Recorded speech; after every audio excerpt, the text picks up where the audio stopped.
तो स्टूडेंट्स, आप लोग कैसे हैं। आज के वीडियो लेक्चर में आपको मैं बताने जा रहा हूं सी प्रोग्रामिंग में स्ट्रिंग के लेंथ को कैसे फाइंड करते हैं। आप धीरे धीरे प्रोग्राम में आप आगे बढ़ रहे हैं, सी का प्रोग्रामिंग कर रहे हैं, सी प्लस प्लस का कर रहे हैं और हर प्रोग्रामिंग लैंग्वेज को आप अच्छे से सीखिए, डीपली थोड़ा सा पढ़िए और अपने स्किल्स को, अपने लॉजिक को बहुत स्ट्रॉन्ग कीजिए। ठीक है, तो चलिए शुरू करते हैं आज का टॉपिक।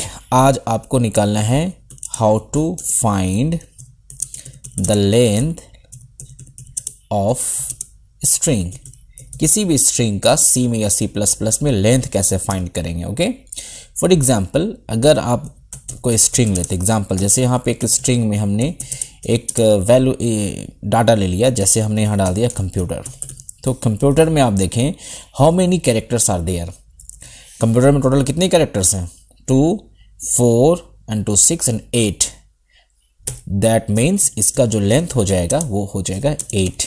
ठीक है, तो आप कोई भी वर्ड को डालिए, कोई भी स्ट्रिंग को डालिए, आपका वो जो है लेंथ को फाइंड करके बता देगा। ओके, जैसे हम लिखते हैं, एक और एग्जांपल लेते हैं। यहाँ पे मैं यहाँ पे लिखा हूँ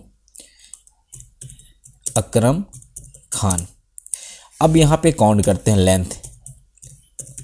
लेंथ इसकी हो गई यहाँ पे 5 और यहाँ पे 4, 9 और एक यहाँ blank space, that means 10। Total length of this string is 10। तो ब्लैंक स्पेस को भी काउंट करेगा।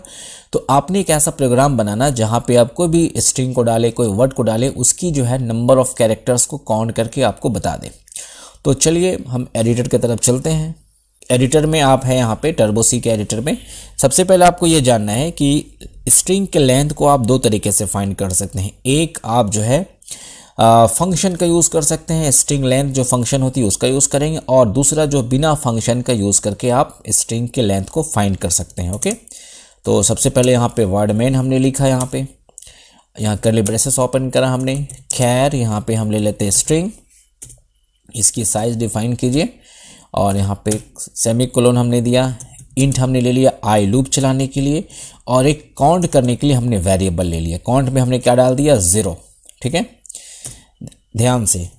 उसके बाद हमने CLR SCR लगा दिया। क्लियर स्क्रीन इसको कहते हैं। इसको क्या कहते हैं? Clear screen. That means screen को क्लियर करेगा।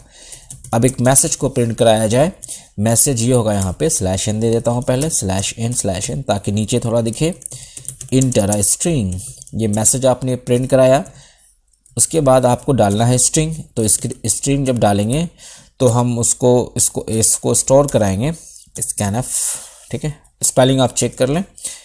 ओके, अब यहाँ पे हम इसको %s, चूँकि स्ट्रिंग के साथ %s जाता है, याद रखेंगे आप। %s जो इसका है कंट्रोल स्पेसिफायर %s है। ठीक है, जिस तरीके से इंटीजर का आप %d लिखते हो, फ्लोट का आप %f लिखते हो, कैरेक्टर का %c लिखते हो, उसी तरीके से स्ट्रिंग का %s जाएगा और इसके साथ आपका एम्परसेंड नहीं जाएगा, जो मैंने पहले वीडियो में मैं बता चुका हूँ। यहाँ पे स्टोर हो गया आपका स्ट्रिंग में। अब यहाँ पे हम लूप चलाते हैं। देखिए बहुत आसान है। आई का वैल्यू 0 इनिशियलाइज कर दिया हमने। उसके बाद str ऑफ i, ये लूप चलेगा। यहाँ पे is not equal to null, तो यहाँ पे हमने नल लिख दिया। नल को ऐसे भी लिख सकते हैं, उसका सिंबल से भी यूज़ कर सकते हैं, दोनों तरीके से। i++, इसको हमने बंद किया और नीचे में हम लोग काउंट को बढ़ाते गए एक, यानी 1 एक बार लूप चलेगा तो काउंट एक बार इंक्रीमेंट होगा, दूसरा बार चलेगा तो काउंट बढ़ जाएगा, एक काउंट बढ़ेगा। बस ये आपका लॉजिक यहाँ तक फिनिश हो गया। फाइनली जब आप बाहर निकलेंगे लूप से तो आप प्रिंट करेंगे length of string, length of string equal to %d, और काउंट को यहाँ पे प्रिंट कर दीजिए। आप ध्यान से देखिएगा, प्रोग्रामिंग को अच्छे से समझिए ताकि बाद में आने वाले जितने भी प्रोग्राम हैं आपको आसान लगे। अगर ये वाला आप नहीं समझते हैं, इग्नोर करते हैं आप, तो फिर आगे जाके प्रॉब्लम क्रिएट होगा। So now this is the complete examples of how to find the length of the string. चलिए इसको हम लोग अब रन करते हैं, कंपाइल करते हैं। तो यहाँ पे हमने फर्स्ट अटैम्प्ट में ही यहाँ पे हमने रन कर दिया, कोई एरर नहीं आया। अब यहाँ पे डालते हैं, चलिए एग्जांपल हम डालते हैं कंप्यूटर ही। इसकी कितनी आंसर आना चाहिए? 3 to 5, 3, 8। तो length of the string equal to 8। Very good. एक और एग्जांपल लेते हैं। यहाँ पे मैं लेता हूँ अकरम, यहाँ पे 5 आया, सही है। एक और एग्जांपल लेता हूँ यहाँ पे मनोज। ठीक है, तो इसका भी 5 आ गया। इस तरीके से आप एग्जाम्पल को समझिए और फिर इम्प्लीमेंट कीजिए, ख़ुद से बनाने की कोशिश कीजिए। आपके पास सिस्टम लैपटॉप उस पर कीजिए, नहीं है मोबाइल पे कीजिए और कॉपी में लिख के कीजिए। बार बार प्रैक्टिस कीजिए। डेफिनेटली आपके पास जो प्रॉब्लम है या आपका जो आपने जो क्लास में आपने कहा कि नहीं समझ में आता है, तो समझ में कब आएगा? जब आप प्रैक्टिस खूब कीजिएगा तभी समझ में आएगा। बिना प्रैक्टिस के कुछ चीज़ भी पॉसिबल नहीं है। मिलते हैं नेक्स्ट टाइम नेक्स्ट वीडियो के साथ। Thank you very much.